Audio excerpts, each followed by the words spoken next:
So, if we're getting ready, then hello and welcome to my talk. My name is Amos and Persson. I'll be talking on the topic of magic systems from Tabletop to digital.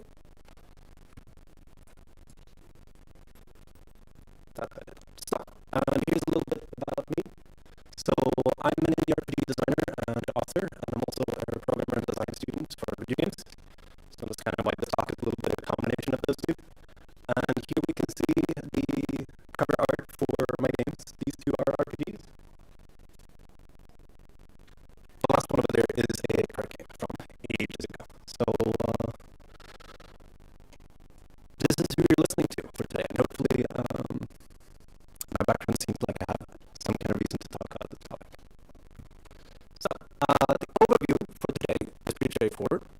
First, we're going to talk about spells and magic and why RPGs tend to organize magic in terms of spells and all of that lovely stuff. Then we're going to dive into a little bit more about the combination of video games and D&D, specifically D&D because, as we'll talk about later, D&D influenced almost everything. So it's a bit of a love story ongoing and still blooming, I would say. And then thirdly, we're going to get a little bit more technical and talk about, so what is actually possible? What kind of stuff is out there? What should we watch out for when we're making a magic system or a game in order to make it so that it can be implemented? And we're going to look at a couple of specific examples and see how feasible are they really. So, general overview. Any immediate questions? No? Good. So, chapter 1, spells. And let's start with the very concept of what magic is, like just theoretically on a idea base, and not specifically talking about role-playing games. So what comes to mind when I'm thinking about spells is typically a formula to do a thing, right? If I take these steps in this order, then I will emote the magic, and the magic will do what I want. That's a formula, right? Same thing with rituals. Rituals are just long formulas that make you really exhausted or really drained in some way, typically. Right? In some cases, if we're especially looking into books, maybe magic and spells is just something you can do innately. This is completely different from the whole spells and formula idea. So this is a completely different thing that we need to be able to account for in our systems. And sometimes we define spells as, they break the normal order. You're normally not supposed to be able to do something, but this person can. Like, for example, people can't fly except this guy, right? The superhero style. But when we're dealing with that style, then we have the problem of, well, how do we distinguish between a skill that is so rare that it's only some people can do it, and a skill that's so supernaturally rare that it's magic? And that usually becomes quite a difficult problem, and you'll see a bunch of games have worked really hard on trying to figure out that difference. For example, in D&D 3.5, you have a very important to specify. Is this an extraordinary ability or supernatural ability? And all of this kind of bakes into why spells can be handled in a lot of different ways, just because they can mean a lot of different things. Again, tied with the whole concept of magic being a very vague idea. So in Tabletop, this is the most classic example of how to handle a spell, right? You have some kind of action you're doing on opening, as in, I cast my spell. You have a resolution going on, which is like, how do we know how effective it is? How do we know what happens after? And then the very last step is a closing, like open the action, resolve, closing, where the closing is typically a game master explains an outcome, right? So this is the very, very classic one. But you can see this pattern of an opening, a resolution, and then a closing, even in games that are not this mechanical. Even it's not like, oh, I cast a spell, so it's very clear I'm intending to do something, and then we take a pause to roll some dice, right? And can happen in other cases too. So this is kind of what I think about when I'm talking about opening, closing, opening, resolution, closing. It's this opening creates tension, resolution maintains it, it stays right there, we figure out where to go with it, and then closing is resolving that tension. And you can see this also in an attack roll, right? I claim to attack somebody, we need to roll some dice, we need to figure out the tension is at maximum, and eventually we need to close this. So this kind of action we find a little bit of everywhere in role-playing games. Like, it's one of the core things that we need to do meaning we really need to know how do we want this structure to work with our magic system. There's always, of course, the classic D&D example. I have a spell that I say, I'm going to do this spell. Good, we know how to do opening. There are other games where you absolutely can't do that. You have to describe what it looks like. That's the only way you're allowed to do opening. You have to say, I reach forward with my hand and a fireball forms in my palm and I shoot it forward. Both of those are different ways of doing opening, and they create very different experiences. And depending on what your goal of the game, they're going to be very different. And depending on the goal of the system you're making, they're going to be very different. So a lot of cases actually ends up boiling down to this simple image, this kind of like social structure thing that we normally just take for granted. It is worth it to take a stop and look at that. So generally speaking, we will need to pay attention to all three of these steps unless we want to go full freeform. Anyone can do anything at any time, which is all lovely. But if we're doing that, do we really have a magic system? So if we want to have a magic system, we need to pay attention to all three of these, have answers for how our game handles them. And typically a lot of the work is going to be happening in resolution, right? That's what most of the magic system normally is. Right, video games don't quite work like that. So some of you might recognize this. I realize this game is getting a little old at this point, so people might not recognize it for that reason. We have a lovely little shaman casting a chain lightning. And you see, whenever you're casting something, the player did something, that's an input. And then the player needs to see that the game has responded to the input. And then the player needs to see what the spell is doing, shooting lightning forward at the first target. And then the player needs to see that we hit the first target. That's what the damage number does. It's just to tell you that you hit something. And it continues onward and onward and onward. This is very different from the structure we had in a pen and paper, where we have the opening, closing, resolution. Because here we have an input and we need to give a little bit of feedback. We have something happens, a little bit of feedback. Something happens, a little bit of feedback. Something happens, a little bit of feedback. Kind of looks like this.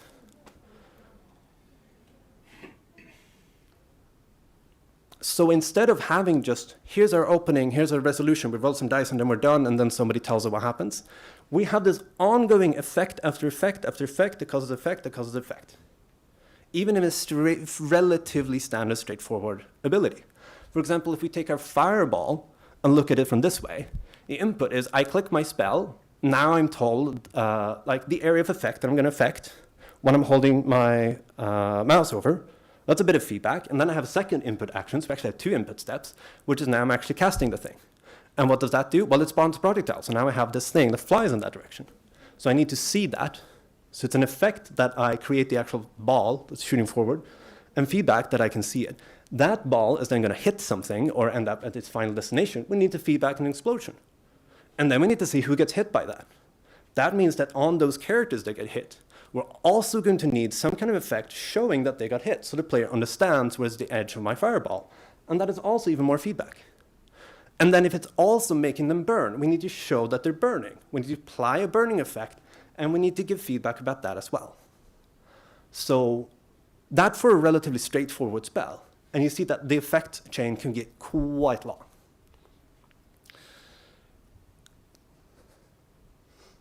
And this is one of the reasons, like the fact that we need, for everything we do, we need to show it to the player somehow, through feedback. Something appears on the screen, we hear a sound typically. That's one of the reasons that video games are so darn incapable of improvising. Because for every new thing you want to do, you need to show it visually and with sound. And somebody has to make those. And on top of that, they have to deal with each step separately. Whereas in the pen and paper version, it's like, yeah. It does a chain lightning, it bounces around. We know these are getting affected. Let's roll all the dice at once. We don't do that here, right? So, to just put fancy words in what we just talked about, video game spells need input with feedback, they need a primary effect, what happens immediately, and then every cascading effect that happens from that. And those can be quite a lot. And that's one of the big differences from Tabletop, is that these cascading effects are annoying to deal with rather than simple and just hand-wavy to deal with. Like, oh yeah, they're all burning now.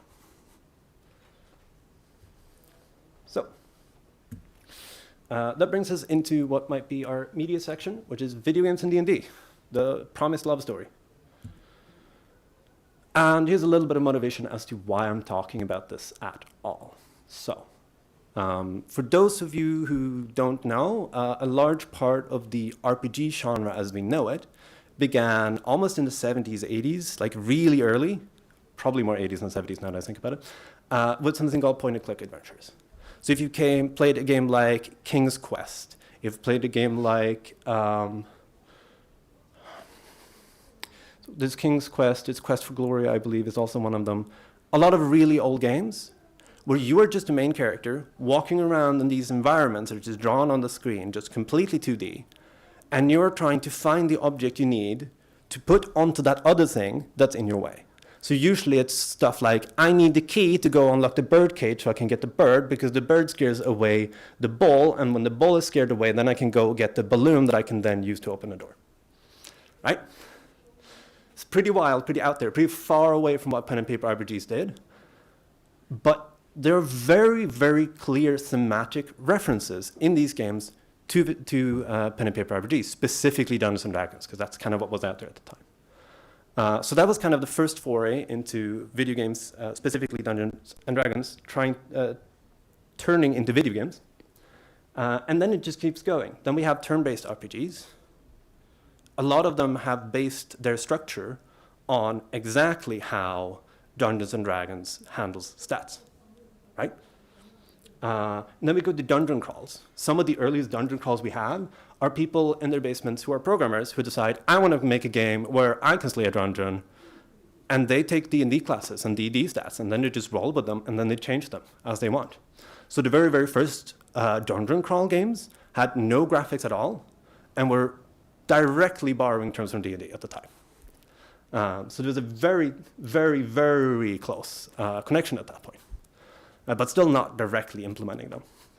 And then when it comes to third-person and action RPGs, today and age, like we have games that are literally implementing Dungeons and Dragons at this point, that are still big third-person RPGs. So that should come as no surprise, but that started a very long time ago, back in the 2000s. And fun fact, even the 4X genre, like all of those like Civilization style, there are huge swaths of like, there's an entire subgenre of even that genre, which is so far away from role-playing games, that stems directly from wanting to put more D&D into your 4X games. You're looking at games like Master of Magic. You're looking at games like Age of Wonders. There's a bunch of different, even less known games in that genre that kind of appeared and then died off.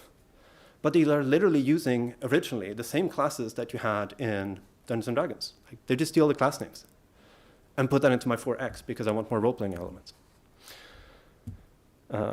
However, what we're going to really focus on first is Infinite Engine games. So has anyone played any of these? Yeah. A lot of people in the audience. So are we Baldur's Gate people or are we Icewind Dale people? This big divide that nobody's cared about for 20 years. Right? Good, we're modern, we don't care about it. Excellent. So these are direct adaptations of the second edition of Dungeons and Dragons.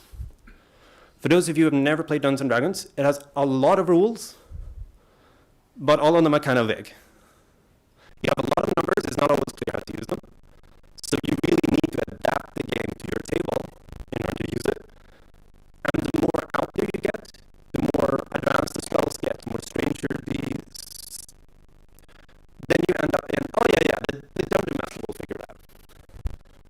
Because they didn't have the resources to do anything else. So because of that, because of magic being a very, very large part of that game, specifically I have the player's handbook for this exact edition, and I think more than half of the book is just spell lists. So magic really back then was the majority of the game. And they were extremely popular because it's like, I like D&D, these have stories, these are games with stories, I can fight my monsters, and it can be tactical. So at the time, they were incredible. Back to the whole second edition thing, there are a bit of problems with that game in regards to spells and trying to make it into a video game. And there are a couple of ones I'm going to talk about. So one thing they liked a lot is having a spell that had like 5 different options for how to cast it. So if you're thinking in a video game, you're going to first pick my spell, and then I'm going to pick my target, and then I'm going to pick my version. And all of these games were happening in real time. These were not turn-based games, they were real-time games. So you can't really do all of that in real time. That's just not possible. It's like, are you going to click through 3 different menus just to find your spell? And then click through 3 or 4 different menus just to cast your spell? You don't have time for that because it is a real-time game. You can pause a lot, which is what people in practice did. But what these games decided to do is just split the spells so that each and every single option is one spell. Then you get rid of that problem. And who cares about balance anyway? Other problems is illusion spells were probably some of the most favorite spells of players in first and second edition.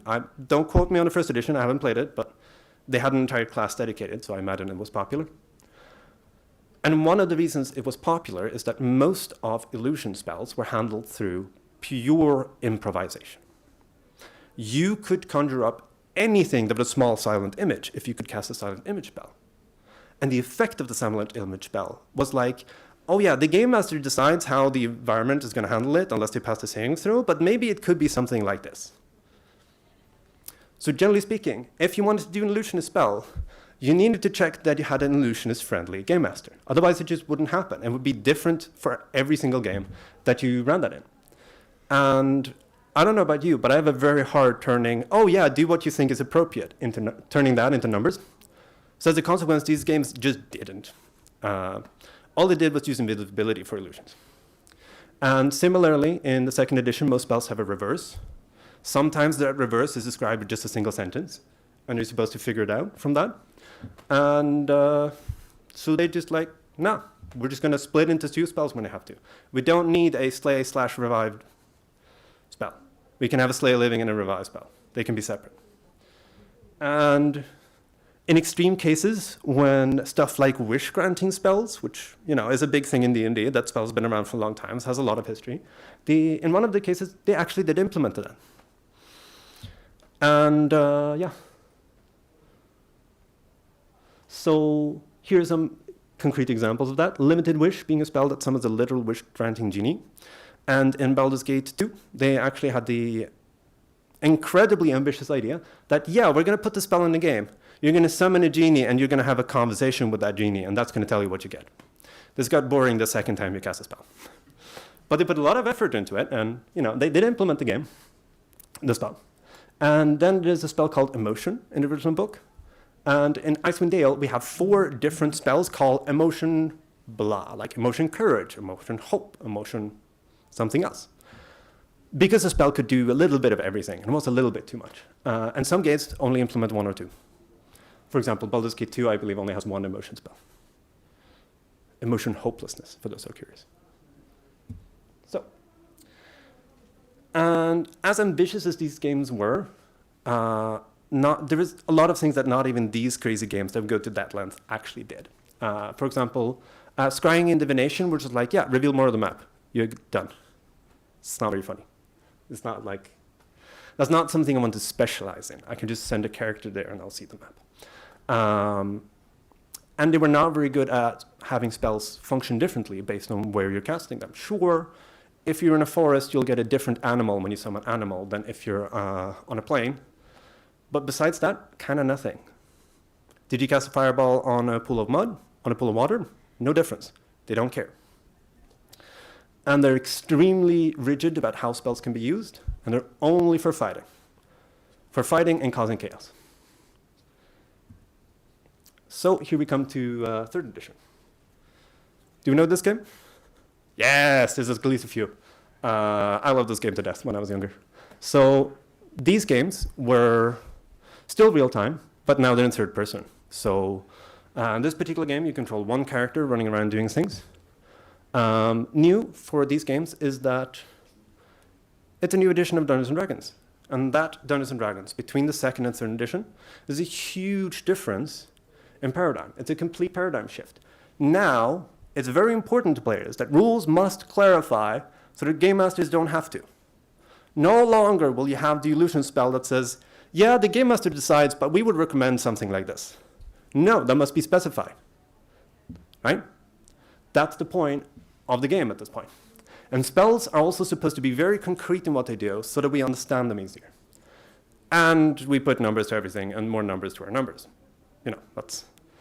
the nice thing about all of this is, I mean, we lose a lot of flexibility as role players. But games love this.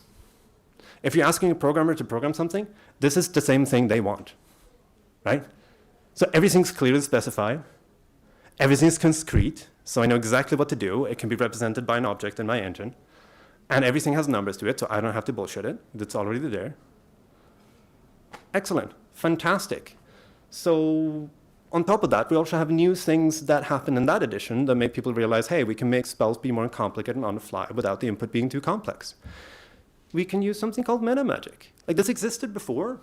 And before it was like, oh, I can cast an extension spell before I cast my summon spell. And then, because I cast these two spells in that order, my summon spells will last X times longer. Which I guess you could use, but I never saw the point. And one of the things that's interesting about this meta magic is that what it does at a base is it takes a spell you already have, changes its effect slightly, and makes it just cost more. That was how Dungeons & Dragons did it. And that's how a lot of games inspired by that, from that, have also done it. And what this allows us to do is to adjust our spells, usually on the fly, which was impossible before. You had an exact spell, this is the exactly thing it does it in exactly this way, and you point and you click and it happens. But now we can actually tweak them to the situation. So we're getting to the point where we're getting a little bit of improvisation, a little smidge of it, into the video game.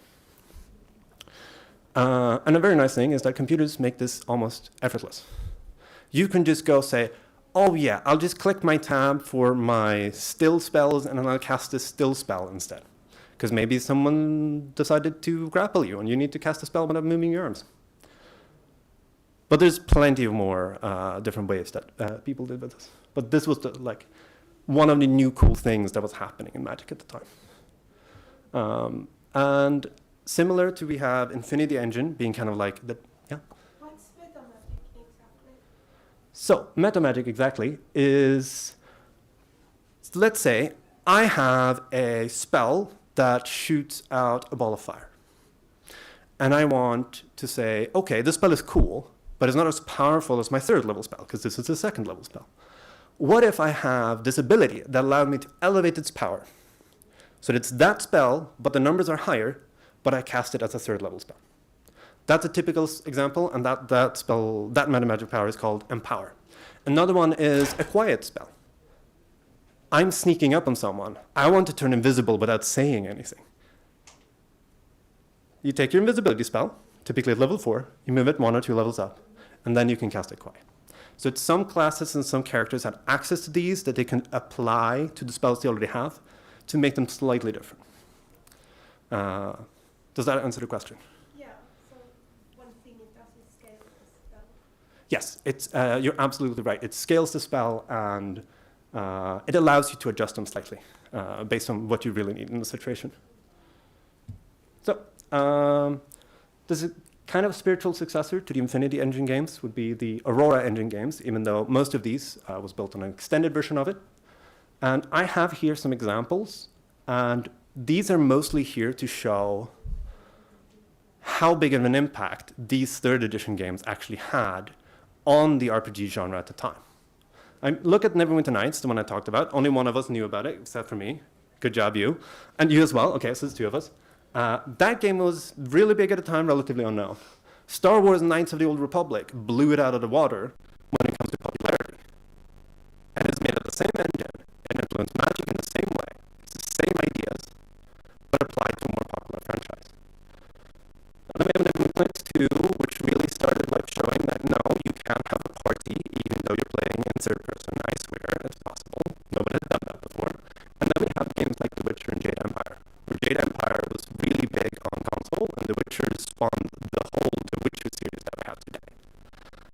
So like already at this stage, this would be during the 2000s, so I think Neverwinter Nights would that. And I think Age of Empires is like 2008, 2009. Hmm? Oh, excellent, thank you. We got a correction from the audience that Neverwinter Nights is from 2002. Oh, 2002, even more corrections. Excellent. Yeah, but the point I'm saying is like at this era, we're going away from the previously established, oh, we're top-down-ish, isometric-ish. We have these hand-drawn environments that we're playing in, and everything is like this real-time, but we pause a lot. Here, the real-time system is completely different. It's still real-time, but it's done in a different way. A lot of these are party-based, again. Some of them are not. And the camera has shifted entirely. And that means that the UI needs to be different. So we have a completely new modernized way of displaying these games that I forgot to include in the slides, unfortunately. Yeah, so these really lay the groundwork of what is to become a modern day RPG. Which gives us to what comes after. So after these games, there's a lot of development happening, a lot of different games happening, and I would say that we've arrived kind of at two different eras, because there was a little bit of a lull in more directly Dungeons and Dragons and similar based games. And I think the Dragon Age genre took over a little bit more, that are even more action oriented, at least in the beginning. And eventually we came to a point where this game, Pillars of Eternity, there's a bunch of people who decided we're going to do a Kickstarter and we're going to bring back those really old school, kind of like second edition, but with modern graphics and cool, and the UI actually works now. So they kind of spawned the whole, the UI in the original Infinity Engine games is bad. I don't want to press 5 buttons to cast a spell.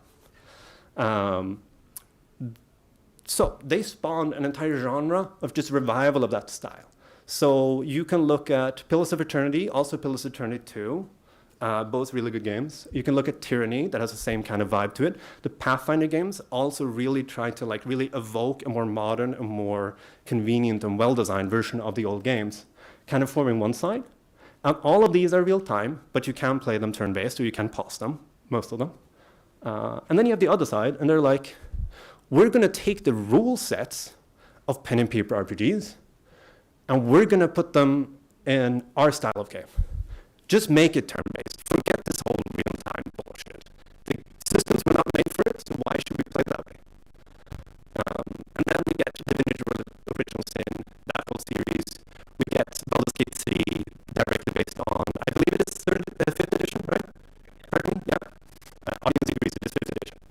And Pathfinder, of course, is based on, I believe, 1st edition Pathfinder. I don't know that particular game, but a lot of them are. So at this point, we kind of landed in where we are today, right? These are, especially on the left side, your right side here, some of the big RPGs of our time. And the other side of RPGs would be everything that came from Diablo and similar, the full-on action RPGs, and never knows. And today, Magic can do a lot more than it could back in the 90s. With Divinity Original Sin, in that game, a spell will react and affect the environment differently based on what's already present. If you throw a fireball on a pool of poison, it will explode. If you throw a fireball on a pool of water, it will create steam. It has a bunch of these effects that like core and central to how the system works that just were not feasible before. Those games really invented that. And they can often adjust on the fly, and it's not always just stuff like the mathematic system, where it's like, I use my ability to make this spell be slightly different. Sometimes you can just use spells in conversations, and they can have a creative, interesting path forward. Like, for example, I have a fire spell, and I run across a conversation with somebody where the difficulty is like, oh, they're stuck. I can burn away the rope with my fire spell. That is a common thing in modern games, which is taking this idea of like the spell out of combat and putting it into that role-play creative, using it to solve situations. And it's found a way to do that just through scripted interactions. So Magic today is very wild, very diverse, but also very carefully controlled so that we can implement it well. And you can't do stuff like you could in second edition where If you had a conjurer and somebody did divinations, you could summon an invisible eye that scattered for you and an army that killed everything for you. So now if you play an Infinity Engine game, that's a trick you can try. It's quite fun. So that leads us to the last point. How are we doing NG-wise? Are we completely drained by this onslaught of history? No? We're feeling good? Excellent. So let's get to the part that can be a little heavy. So I talked previously about this whole system. Kind of in the beginning, I talked about opening, resolution, closing. I talked about why it's important and why our magic systems must care about it. And then I talked about this system, which is what video games normally do, right? So when we're talking about implementing a pen and paper game, we need to find a way to translate this structure to this. So it needs to work when we're playing this way, and it needs to work when we're playing this way. That's kind of the core of what we're trying to do here. And what this really means is we need to have input scheme handled somehow. You need to know, how am I going to cast this spell? That's both your opening in the RPG, and that is your input scheme in the video game. Which button do you press and when and in what order? And please, by God, don't make it annoying. Just don't. And then you need to have a resolution that is easy enough that role players will like to do it, and clear enough that somebody can make every single effect with the feedback in order to display that resolution. So we need to have an idea, not only how we're going to resolve it, we need to have an idea of how we're going to make that resolution something we can break down into parts that are specific. That tends to be the core bit. And then there's also the whole game design aspect of, like, is it a good idea or not? I'm not going to talk about that much today. It's mostly about whether or not it's possible. If you want to talk about that, then go grab me in the hallway. So, generally speaking, here's a very rough typography of magic systems. They can either be this is D&D. You have lists of spells. You can do exactly what's on the spell, right? The formula method. You have spell creation, which is normally a little bit more wild, which is you combine elements together to make a spell. And anyone who's played Oblivion knows that this is very exploitable. But in games that have it, it's normally not the point to be the most powerful badass around. It's more the point of being the most unique badass around. And then you have ad hoc, for when you don't have time to make a spell list. Nobody really builds spell with a spell creation system either. You kind of just have a theme for your magic, and you just go with it. Can you give an example of a game that uses ad hoc? So an example of using ad hoc is saying, I am the god of thunder. That's everything describing my magic. And then in an actual situation, maybe we're facing a troll who doesn't want to cooperate and is trying to say, no, this is my bridge, you can't cross. I'm just going to say, no, I'm going to summon thunder right into the river next to you in order to intimidate. We haven't defined a spell here. There's no spell creation system creating this. But it's still magic. We are talking about it as magic. You're the god of thunder. You're summoning lightning. It doesn't sound like lightning just struck here. That's not what we're doing. It's like, I make things that most people can't do happen. And we explained it because I am a god, which is supernatural in most cases. So that would be one example. It could be, I am the god of doors, so I can make any door go wherever I want to. That's something I have played. I have had a butler teleport through someone else's clothes in order to get into another dimension. It was interesting. That was a little bit of a ad hoc spell creation hybrid, but those kind of systems are out there. Yeah, I mean, which an example of a game that was used. Okay, example of games that use ad hoc. So example of games that use spell creation is easy. Example of games that use ad hoc. Normally you're going to have to find some kind of freeform game that does that. Some of my games do, but I feel like that's cheating. But this is more if you don't want to make a spell system.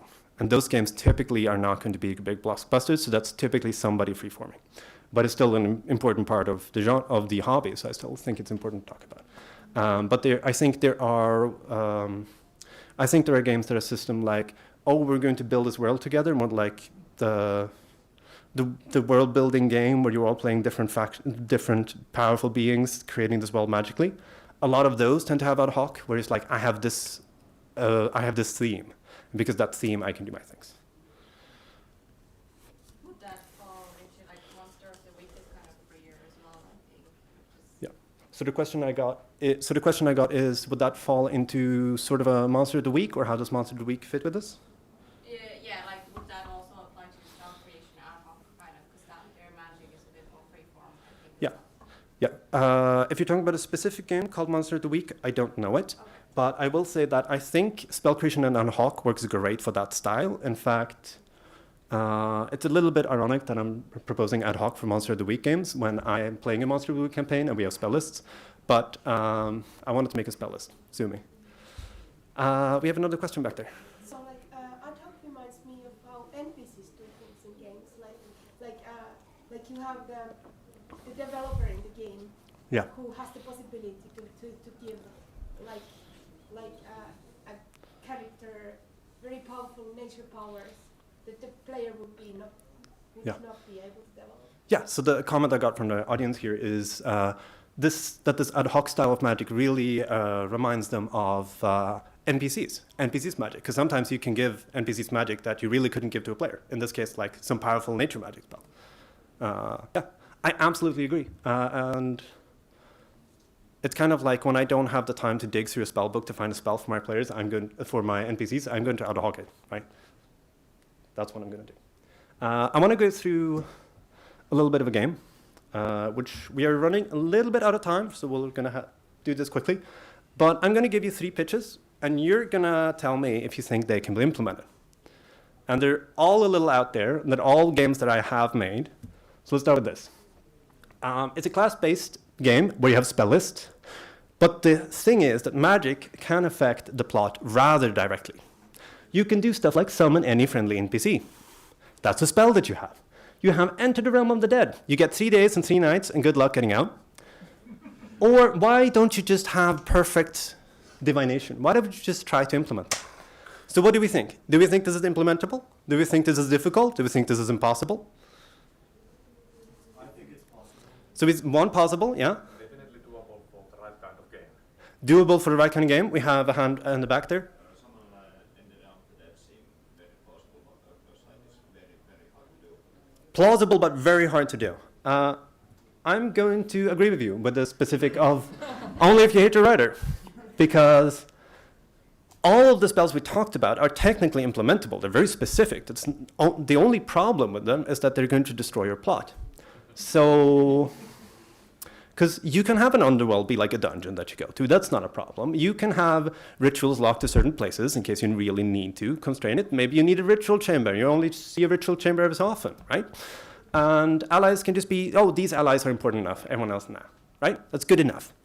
However, if good luck writing a story if your NPCs can die at any time and you can't guarantee where your NPCs are and you can't control what the player knows. You're not going to make a story. So, as some people talked about, what you can do instead is make an open world or MMO game where story is not involved, where that's not important, and then you could probably pull this off. So, another one. This is the most technical one. I'm not going to bother trying to read that out loud. It's a lot.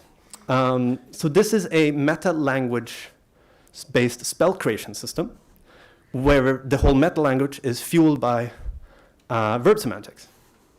And verb semantics, for those who don't mean, is like what are the properties of different, like the set of verbs, like kill, transform, harm, change, and using those as like the pillars of the system.